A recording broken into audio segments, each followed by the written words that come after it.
Hello, my name is Brant Hunt, and my channel simply is Discerning What is True.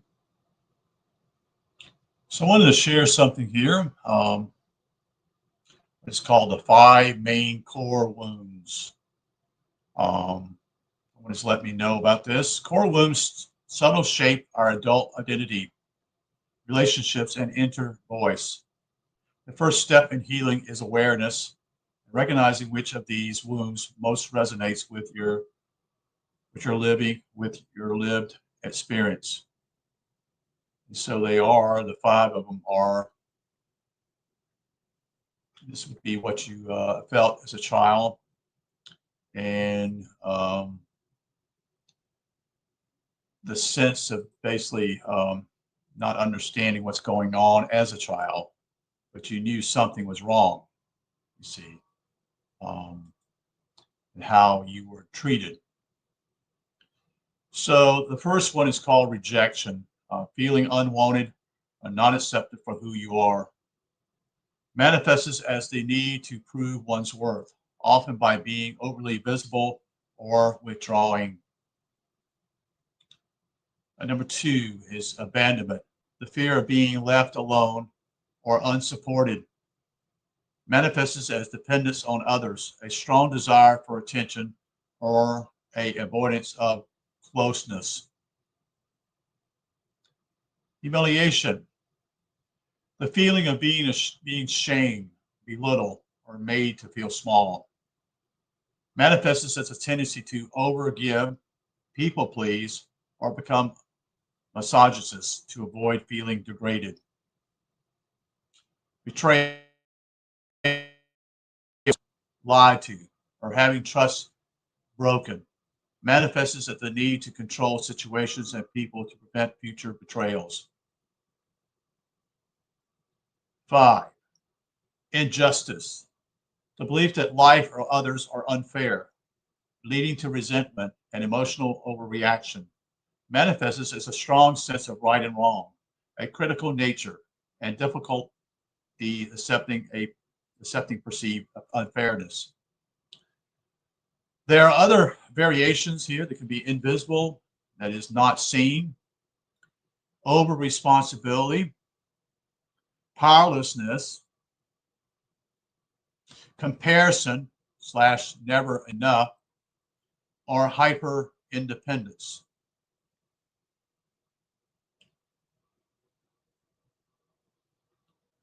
What we call, what they call core wound constellations. Most people don't have only one core wound. They have constellations of wounds that develop together and now show up as repeated patterns in adulthood. Below are realistic combinations, how they form and how they later show up. So again, with number one being rejection plus abandonment. How can it form in a childhood? A child grows up with emotional, unavailable parents. They are physically present, but distracted, overwhelmed, depressed, or inconsistent.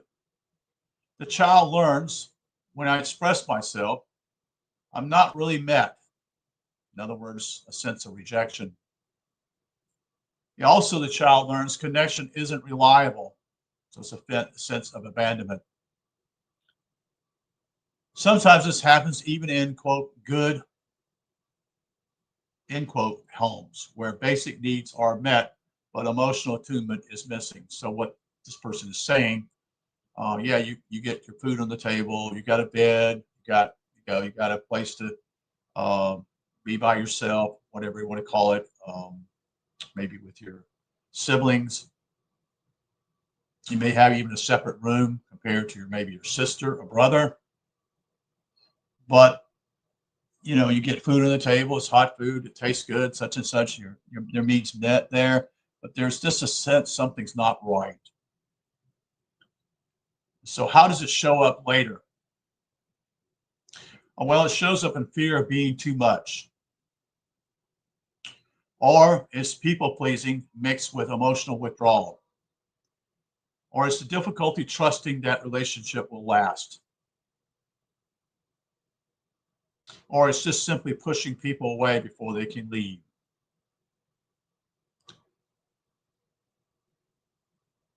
So this is the limiting belief is if I'm fully myself, I'll be left. Or there's a sense of what we call love doesn't stay.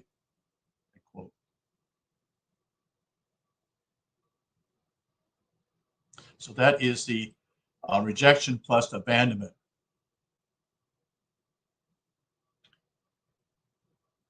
Number two, another core wound is simply abandonment plus betrayal. How it can form in childhood. A caregiver promises safety, support, or consistency, then repeatedly breaks it. There are examples of a parent says, I'll be there, end quote, but doesn't show up. Another one is a parent confides adult problems to the child, then withdraws. Another one is simply a parent cheats, lies, or behaves unpredictably. What does the child learn? People leave. People can't be trusted. So how does it show up later? It simply is emotional testing of partners, hyper vigilance in relationship, needing reassurance but not trusting it, control issues, that is trying to prevent abandonment.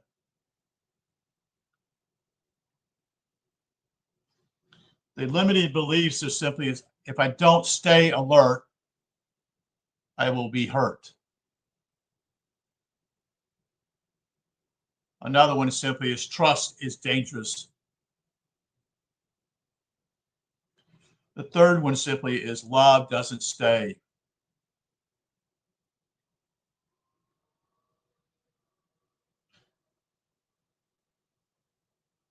Next one simply, or the core wound constellation simply is number 3. Rejection plus shame. Shame means simply humiliation. How can it form in a childhood? A child is criticized, mocked, or correctly harshly when expressing emotions, curiosity, or needs. They may hear these things such as, quote, don't be dramatic, or that's stupid, or 3, you should know better.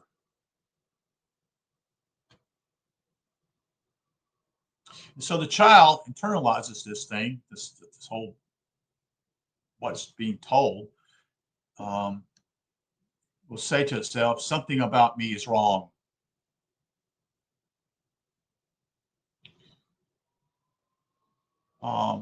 Being seen leads to embarrassment. So how does it show up later in the when a person becomes adult? It's a fear of visibility. It's self-censorship. Perfectionism, or someone being trying to be perfect at all times. Or avoiding opportunities despite desire. These limiting beliefs are simply, if people really see me, they'll judge me. Or I need to hide parts of myself to be safe.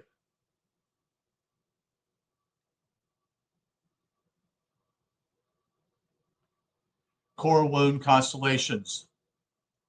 Abandonment plus neglect plus over responsibility. How can it form in childhood? A child grows up needing to have emotional support, needing emotional support, parents or siblings. They learn to be, quote, the strong ones, end quote. Even without overt trauma, the message becomes, quote, my needs come second. Another one is simply love is earned through usefulness. It reveals itself in the child later in burnout or as a difficulty receiving help. Or I am attracting emotional, unavailable partners. Or number 4, feeling responsible for others' emotions. These limiting beliefs, that is, I'm only lovable when I give. I've seen people like that. That's what they do. They give and give, but they're not. That's what they learned from their parents. You see,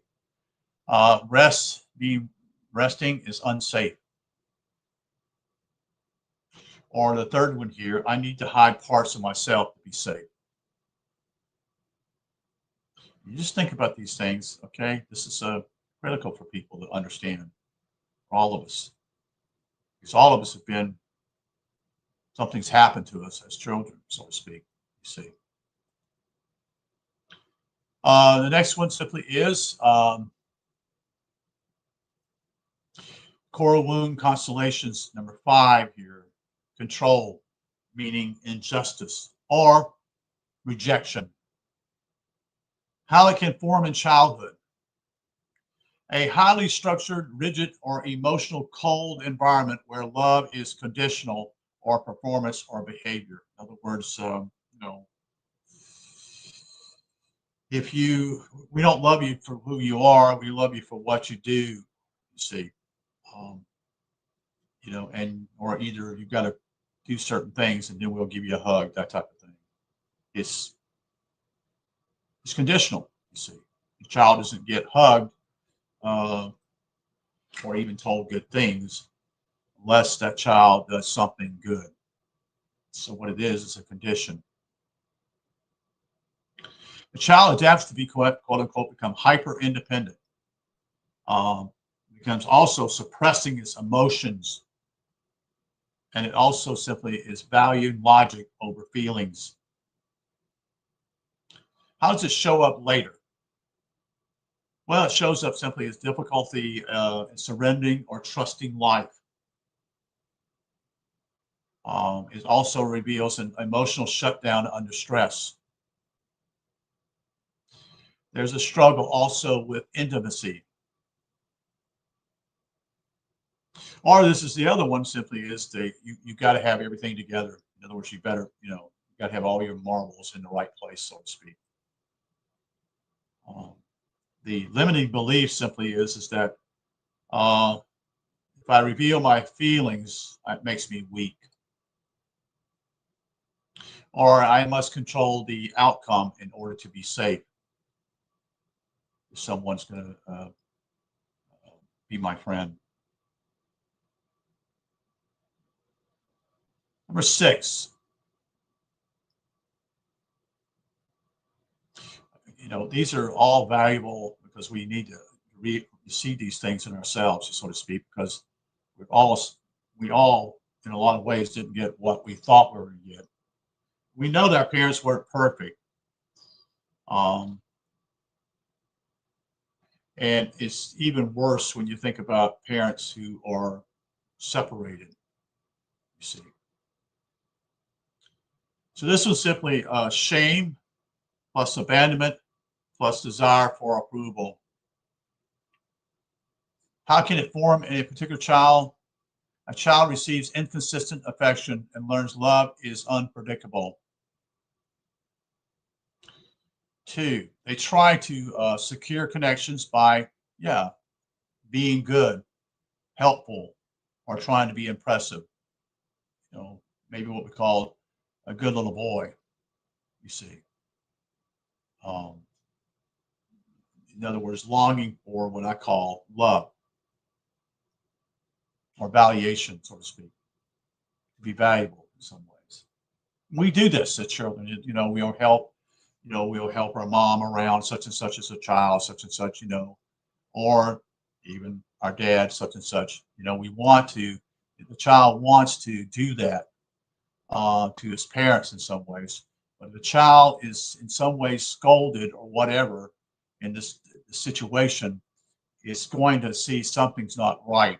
And if it's continually over and over, the child begins to realize something's wrong. And it becomes even more prevalent as they get older because nothing's changed, so to speak, if you know what I mean. That is, the parents and the child is older. You see, it's become a teenager or nearly adult. So how does it show up when a person gets older? Well, addiction to validation. In other words, I'm not good enough unless I, get a star or whatever, or someone praises me or something of that nature.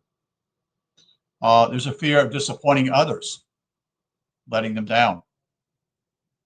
There's also simply is that there's a difficulty of saying no.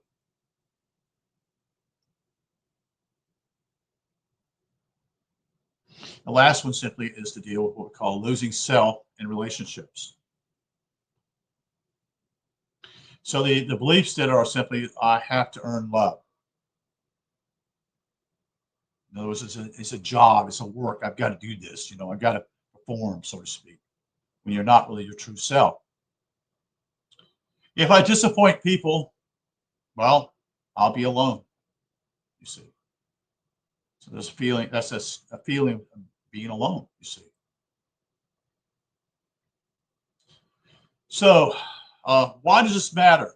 Why this work is not about blame? Healing core wounds does not require blaming your parents, your past, or reliving painful memories.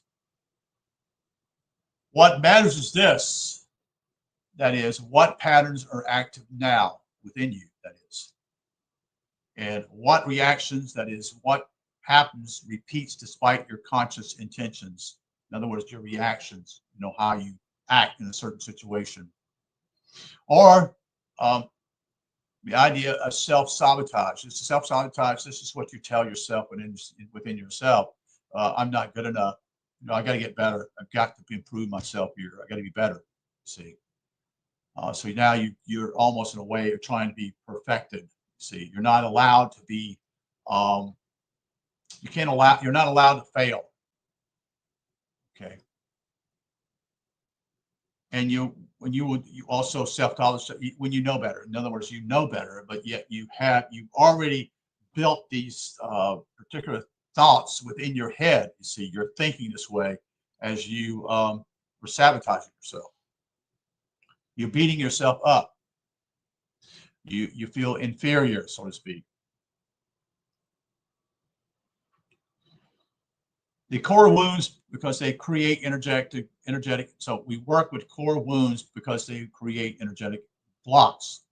When these blocks remain unconscious, they keep recreating the same emotional loops, relationship dynamics, and life outcomes. Healing is the energetic release, not an intellectual analysis.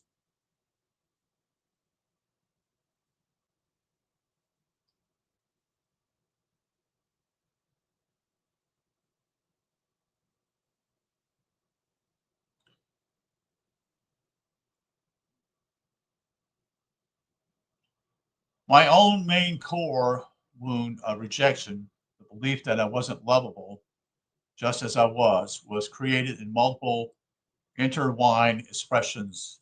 That is emotional neglect, invisibility, that is comparison, and even self-abandonment through adaptation.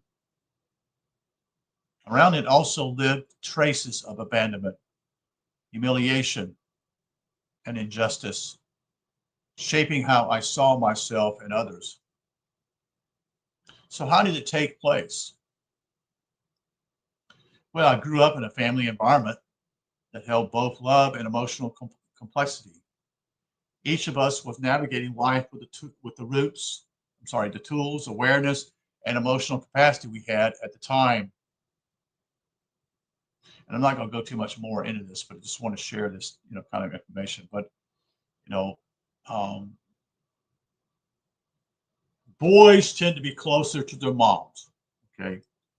Girls should be closer to their dads. Doesn't always work that way, though. I can remember early on in my own family that I had a lot in common with my dad as a little boy. And I remember, I liked sports. In fact, we went to some baseball games, some professional baseball games as a little boy, or I went to a football game as a little boy also. Because that was something me and my dad had in common. You see, it was we liked sports, but there are other things that I did not have in common with my dad. Um, I went hunting with my dad, and I just didn't fit in. That is, I didn't understand. Part of me was not, connected there. Part of it was also when I did kill something, I had to clean it, which was I don't have a problem with that because that's what my dad wanted to teach me. And I said, no, I'm not interested in that. In other words, basically, I was not interested in keen and quote unquote cutting up an animal and eating it, so to speak, which expressed that. But then my dad also had other interests. He would work on the car. I didn't care about getting greasy. I didn't want to get greasy. I didn't want to get dirty. You see, there were other times simply is that I didn't have any choice. You see, I had to work in the garden along with my brother. And there was no choice there. You're going to do it, so to speak. Which I understand that. That teaches responsibility. You see, that teaches a good way of actually how you deal something that you may need in the future to be able to grow your own clothes, not your clothes, but your own crops, food. But when it came to emotional issues, so to speak, I found it very hard for me to actually relate to my dad. He was aloof. He just wasn't there. He was there, yes, but he wasn't there. Um, and I know why. Pretty much, I can guess. He didn't have that in his own life. It's not his fault. He just didn't have that, or did he have it too much? I don't know. Um, I'm not here to badger my parents at all. I know that they did the best they could. They didn't understand. A lot of people simply don't understand anything until they get married, and they don't even then they don't understand. They don't. And sometimes the best thing to do is not get married. I mean, you think about that. Unless you truly love the person, if you don't truly love the best person, you don't have any business getting married.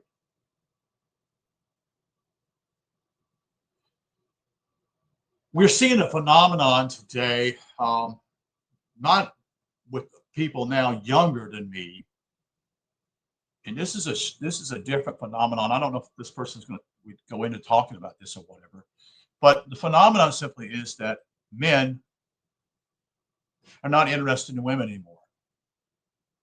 Now, there's a reason why that is. I think there's one to do with pornography. I think that's a problem with men, but it's a problem with women too. You see, it's the type of thing. Be surprised at how women do talk about certain things about pornography also. You see, so it's a real big issue in life, both sexes.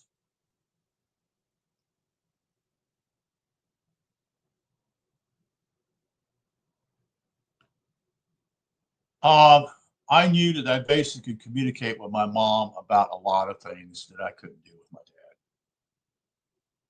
I could talk to my dad about football, talk about, different little things of that nature.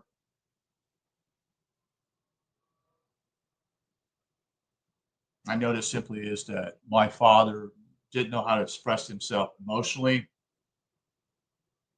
It's almost as though he didn't know how to cry or to get angry. So, and that's part of the background of Christianity itself. You're now you're performing. You're not truly yourself. You're putting on a performance. That's what happens when you're trying to live a self-righteous life, so to speak. Self-righteousness itself is fake, you see, isn't it? Yeah, it's fake. It's fake, you see. Um,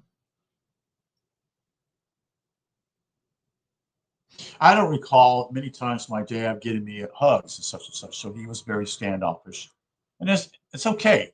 I'm not blaming him for that, but I didn't look for him to do that anyway. You see, I got that from my mom. You see,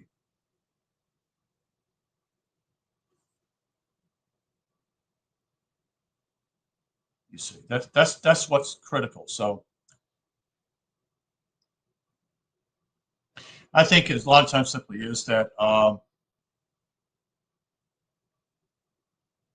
don't want to go too much more on this. I don't want to make it a long talk, so to speak, because it's probably, what is it, about 20 minutes I've talked here. I want to make sure I find the arrow here. Where is it at? It's here. Yes, yes, 26 minutes. I don't want to go too much longer. So um, we don't realize what we're even doing. We don't. I remember one thing. I remember a couple things in my life. And so let me just explain this. These are pivotal moments in my life in a way. Um, I remember my dad, and which we had a work ethic in the house. We were expected to take the garbage out. We were expected to cut the grass when it was time to cut it.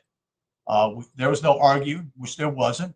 Um, there was no. We just me and my brother did it, so to speak. Um, and we didn't like quote unquote to plant. I mean, mess with the garden. It was hard work as a kid. Plus, you didn't want to do that. You had energy and other things you wanted to do. You see, but it's the same thing. You have to discipline yourself. It's the same thing about going to school. You need to quote unquote do your studies. And the best thing to do sometimes is to go ahead and get it over with instead of waiting later in the night, so to speak. So get it over with. One of the big challenges for me in my life was simply I went to a private school in the seventh, eighth, and ninth grade. And so what that meant was simply is I had to get up much earlier than normal because my mom had to take both of us to a private Christian school that was roughly 20 miles away every day from Monday through Friday. And and then after that, my mom went back home, I guess, as well as I recollect, and she would go to work. She would know she would go back home and do the work she needed to do. And then she went to work on second shift while my dad worked his own business. And so we would stop. We would basically both get off where his business was. Okay. And then my dad would be occupied in many ways doing something he enjoyed doing, which was a lot to do with politics. I know that simply he went to the John Birch Society. He was also involved in a political party, and we tagged along. Okay. Um, and many times we didn't get home till later that night. Uh, you know, and most of the time we tried to get our homework done as quickly. Now they didn't. It's interesting to simply is the homework was done, the reading and stuff like that. I believe there's too much. I don't know what it is. I'm not a parent, so I can't say this. I better not say anything. But the point simply is, I get this feeling that I find it that in some of us, the best thing we ever did was simply is to write our papers, to print our papers, that is, or to cursive writing. All these things are very important because the cursive writing gives you your identity. This is critical for a child. That gives a child its identity and his signature, you see. I don't think people realize that, you see. And the young people today don't have that identity anymore because everything's on a computer. They don't write papers. They type them out and such, but they don't write them. They don't even do the cursive writing as far as I know. I'm guessing this. I don't know. I'm 65 years old, so I don't have kids. I don't know what it's about. But the point simply is, I sense things simply is that you can just do it on a computer and you just send their information, their paperwork or whatever, it's copy or whatever, or make a copy of it itself at home in a printer, or either it's sent to the teacher, so to speak, which again, in some ways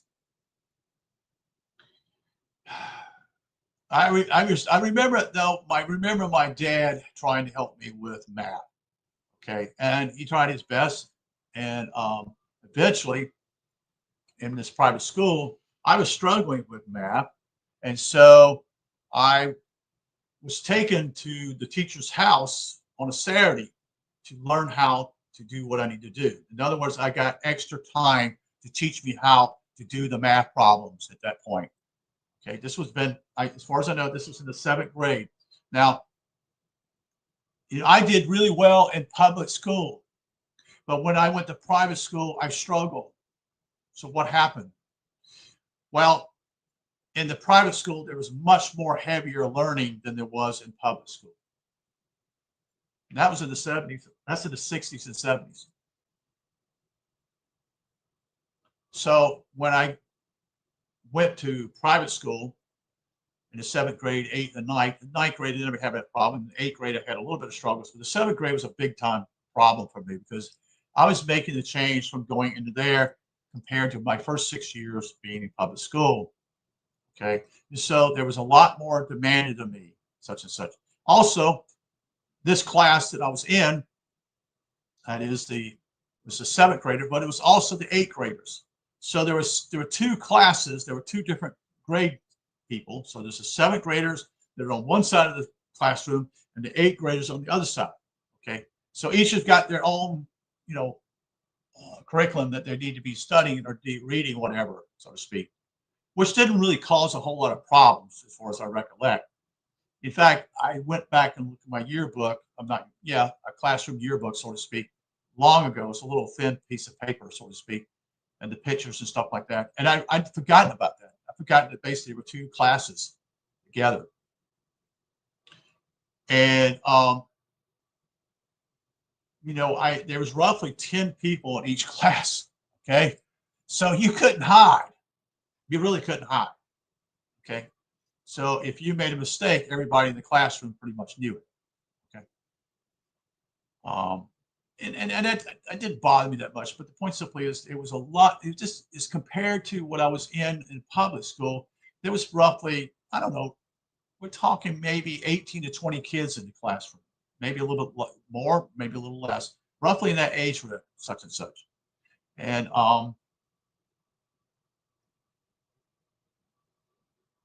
it was a different environment compared to public and private.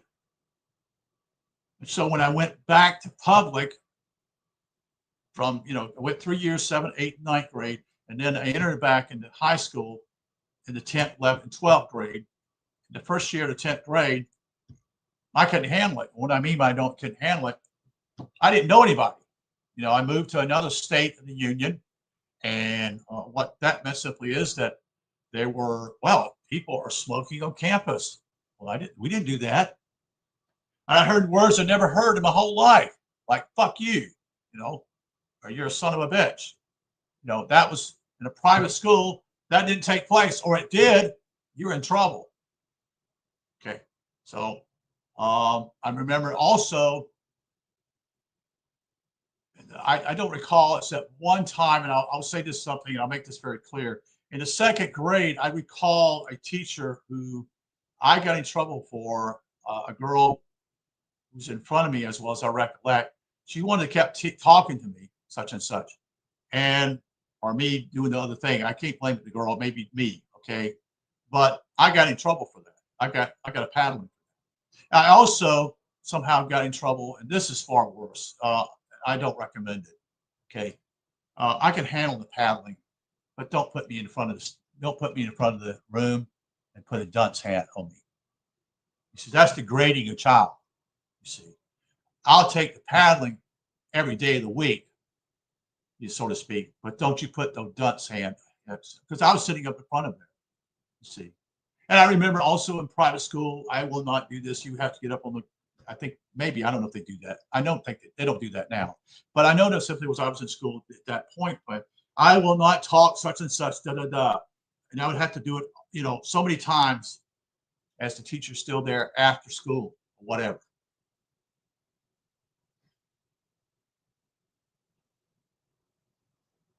It's today it's a bigger problem. back then it was nowhere near. We don't. The punishment back then was quite different than it is today. It fit the bill. In some ways. But a dunce putting a hat was a very poor deal because that's in the second grade. You see, you know, and that can have what I would call a negative effect upon a child. You see, and it would be better to deal with it, going outside and dealing with it because it's actually when you get a paddling, it's not inside of, it's not, it's actually done out in the hallway. That's what it's always done in the schools I was involved in. If I got a paddling, you went outside, the teacher came out there with a paddle and simply paddle you back in, okay? And that was it. You walk back into the room, so to speak. It kind of basically, the teacher took responsibility to deal with that, made sure it was dealt with at the moment. It was not, quote unquote, waited on. In other words, wait till I've heard these stories, wait till your daddy comes home. Or, you just have to wait till the end of the classroom and then I will deal with you. No, they dealt with it at that moment. And that is the right thing to do because simply as the child remembers what he did wrong, while simply later on, such and such punish the child, such and such, and the child's either squirmish or whatever. It creates a feeling of unease for the child. Now, nothing of that nature takes place, as far as I know, in public schools these days. Okay, that doesn't take place anymore. There's a different type of way of dealing with kids. I remember talking to my professor at university here after I graduated, and him complaining about, phones, iPhones in the classroom, and the way they dealt with it was very simple. When you come in my class, put that phone in the box and you turn it off. Okay, you don't have it on you. You put it right in that box, right here in the front desk, and it stays in the box until we get out of the class and you can get your phone. That's how some have dealt with it. Okay, if you don't nip it in the bud, it's going to become a problem while you're trying to teach. You see, so you have to. That's the way to deal with that type of thing. Now, I've gotten off a tangent here, but it's just an illustration of what it was like long ago. Now, I remember when we went back to public school, there was a shooting on our campus. There were people who drove in the 11th, 12th grade, had a deer rifle in the back of the truck. You can see it. No one act like 3-year-olds back then. No big deal. No one's gonna, such and such. It meant in some ways when you were older, you became growing up, it was there because it was a part of a niche of what we call country boys. Okay, I don't have a problem with that. They wasn't threatening. I never tried to threaten them, but they never threatened me, so to speak. But today, if you saw something of that nature, that would be immediately, recommended. You can't do that. I think simply is back then there was what I would call a more maturity dealt with that type of situation. I do remember simply there were 2 campuses I went to in the 10th grade. There was someone who got an argument and someone shot a firearm. Okay. But it wasn't like it is today. It was dealt with the teachers and that was it. Now, I don't know what happened after that. That's another story. But the point was simply, there was no cops coming to the school. There wasn't. Okay.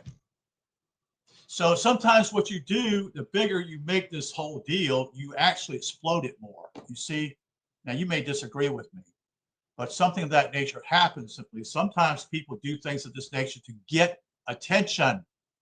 Hello? Because they're not getting it at home, whatever, and they're not being loved, which they're not. And somehow they're trying to get attention.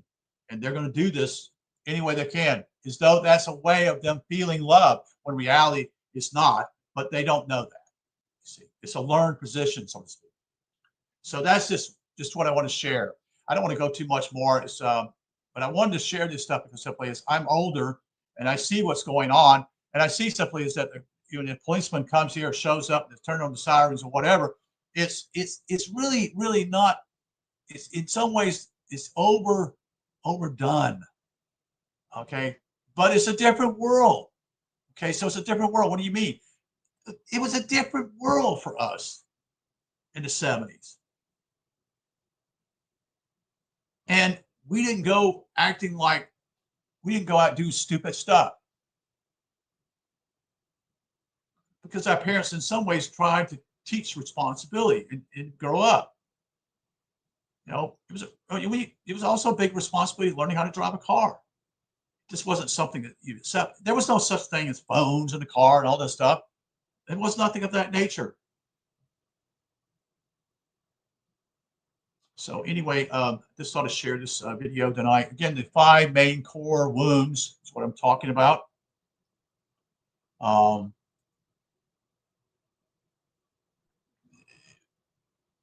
It's why I'm guessing this. I've never been married. I would say simply as boys tend to communicate better with their mothers, and the girls communicate better to their dads.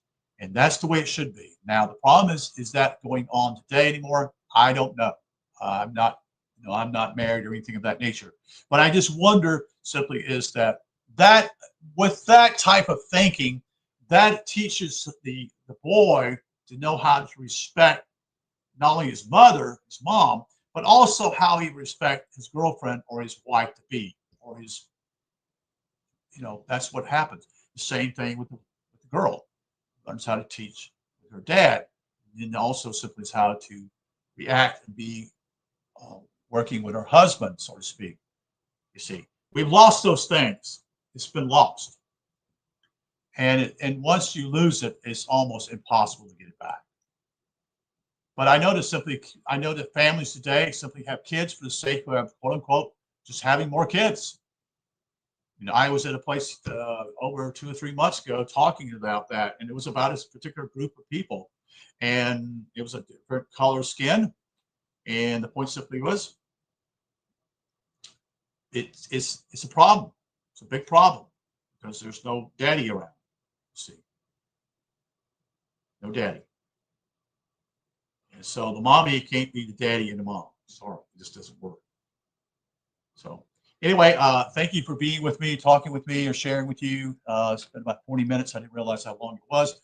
Have a good night. Again, the 5 main core wounds. This is where the struggles go through. If you get married, these are going to be struggles, you see. And even in a dating relationship, that's going to be a struggle. The problem simply is that I think one thing I would say, one other thing is simply is that what I would call group dating would be better at first. I think that would be a wise thing to do instead of basically having single on single such and such. That we have a group dating type of thing, a way that actually allows conversations throughout the whole group area. So it kind of loosens everything up. That helps out. See. All right. Thank you. Again, my name is simply Brent Hunt. My channel is simply Discerning What is True. And I wish you a good night and take care.